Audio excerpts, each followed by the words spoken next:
La pêche n'est pas un métier. La pêche, c'est, je dirais, une passion. Mon père me l'a toujours dit, il a raison, hein, parce qu'il y a beaucoup d'inconvénients à la pêche.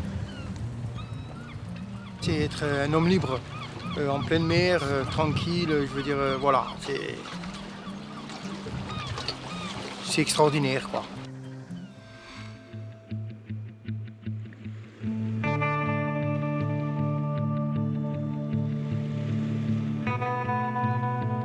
Il est un coin de France où le bleu se conjugue à l'infini. La meilleure façon de s'y rendre, c'est par les routes du ciel. Située en plein cœur de la Méditerranée, à plus de 170 km des frontières métropolitaines, la Corse sait se faire désirer. Celle que l'on surnomme volontiers l'île de beauté, se part tout au sud d'un joyau unique, la ville de Bonifacio. Depuis ses magnifiques falaises blanches, Bonifacio s'ouvre sur les 1000 nuances de bleu de la mer qui la berce.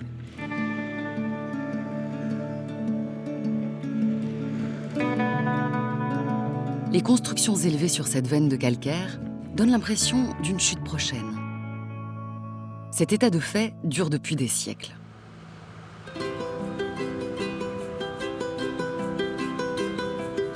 Au pied de la citadelle, le port se réveille.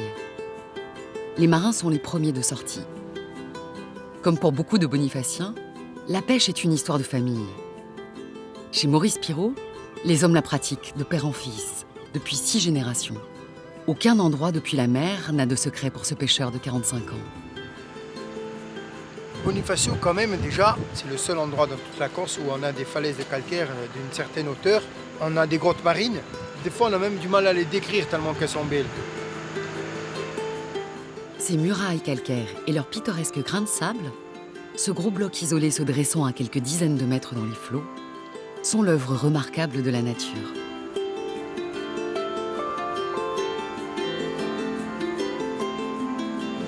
Cet endroit s'appelle Sutta Rocca, qui veut dire sous les falaises. C'est là aussi que je venais sur ces rochers petits, enfants, pour justement faire des plongeons des falaises. Ça me rappelle ma jeunesse. Voilà, regarde comme c'est beau ça.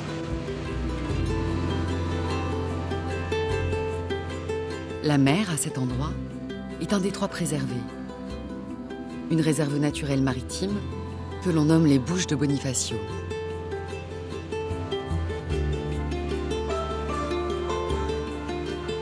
La pêche est réglementée. Certaines zones sont interdites. La taille et la quantité des espèces pêchées imposées.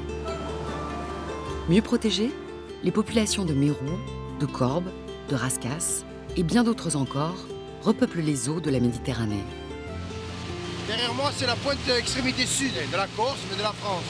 C'est la pointe Saint-Antoine, le cap Pertusato. Et là, on va arriver sur les lieux de pêche, là où j'ai calé mes fils à poisson.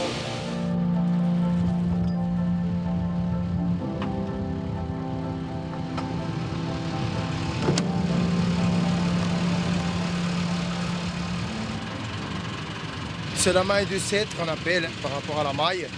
On prend toutes sortes de poissons. Hein. Ce que la nature nous donne surtout. Donc on va voir. Là c'est le mostel. Et là on a une raie torpille qui arrive. Tu as les batteries à plat, tu la branches, elle va te donner le courant. Cette raie, tu vois là quand elle se contracte comme ça, c'est qu'elle envoie de l'électricité. Tout dépend de la taille de la raie, ça peut renverser un homme. Tiens, là tu as encore 2 poissons, 2 corbes.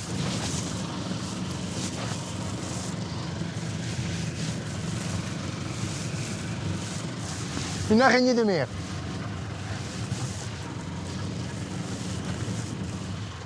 Là tu vois, on va voir un poisson qui a été mangé par le dauphin. C'est un pajot et il lui manque toute la queue.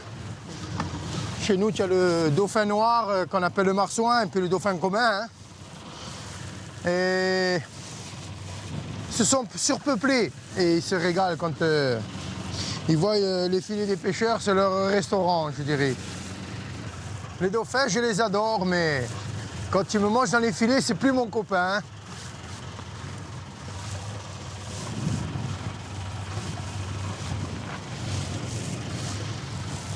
Mais ben, il n'y a pas grand-chose. Hein. Voilà, on a fini. On va quand même dire merci à Dame Nature. Ce qu'elle nous a donné.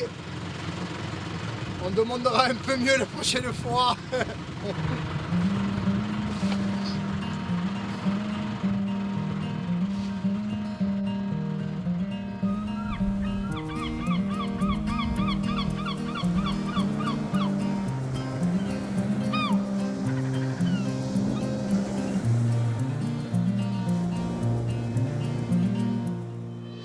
Les Bouches de Bonifacio, entre la Corse et la Sardaigne, sont occupées par 2 archipels, dont celui des Lavezzi au nord.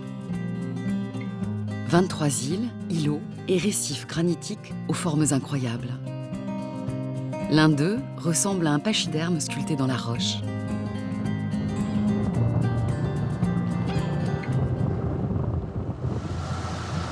Et là, on va rentrer dans la plage de l'éléphant. L'un de mes endroits préférés des îles Lavezzi. Pour moi, là, c'est le paradis.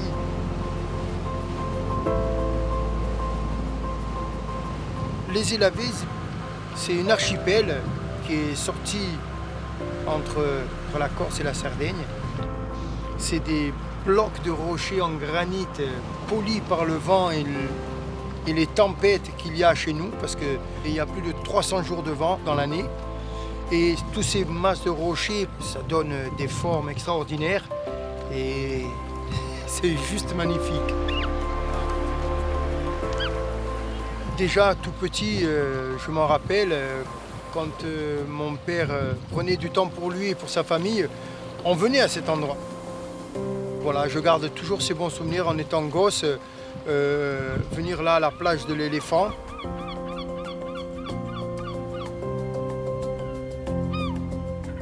La Lavezzi représente pour nous une image, une identité vraiment, je dirais, personnelle.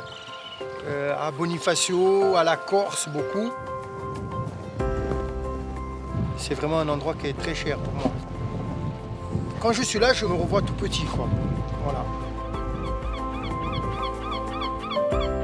Pour protéger ce trésor, l'archipel a été classé réserve naturelle en 1982. Malgré tout, la dérive des déchets est impossible à maîtriser. C'est un endroit fragile parce que en fait, j'ai vu au fur et à mesure des années de mon métier, il y a eu beaucoup de dégradation, quoi. Comparé aux années qu'il y a avant, il y a moins de poissons.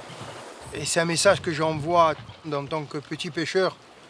Protégez la planète, quoi. Ne jetez pas vos plastiques et vos cigarettes à la mer. Parce que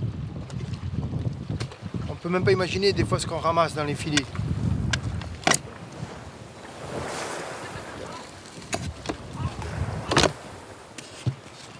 On va quand même se faire des pâtes à l'araignée, hein.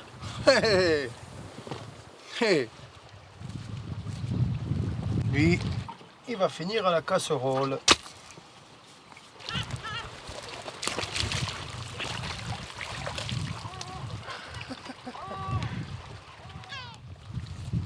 Être pêcheur à Bonifacio, pour moi, je pense que c'est un privilège. Parce qu'un cadre comme ça, je pense qu'il n'y en a pas beaucoup qui l'ont.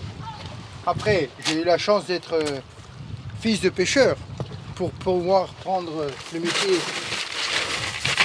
de mon père. La pêche n'est pas un métier. La pêche, c'est, je dirais, une passion. Mon père me l'a toujours dit, il a raison, hein, parce qu'il y a beaucoup d'inconvénients à la pêche. C'est être un homme libre, en pleine mer, tranquille, je veux dire, voilà. C'est extraordinaire, quoi. Enfin, moi, je pense que ma passion de la pêche, personne ne me l'enlèvera. Hein. Maurice a la mer dans le sang. Il continuera longtemps son activité, aux côtés de la vingtaine d'autres familles de pêcheurs bonifaciens. La nature, qu'elle a fait bien son travail. Les courants, le granit mélangé avec du calcaire, la force de la mer et du vent qui polit justement les rochers, qui les fait tout lisse, cette poussière qui tombe. Et c'est ça, moi je pense, c'est ça qui fait justement cette couleur bleue et turquoise émeraude. Le bleu à la base c'est déjà ma couleur préférée. Et à mon esprit, à mon âme, déjà ça apaise. Moi ça me fait voyager. Je suis là par exemple sur mon bateau de pêche, pourtant qui est mon bateau de travail.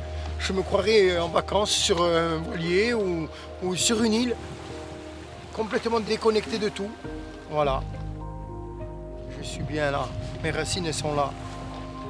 Je me contente de ce que la nature me donne et ça me va très bien. Du bleu de la nature à celui créé par l'homme, cette couleur est une source d'inspiration inépuisable.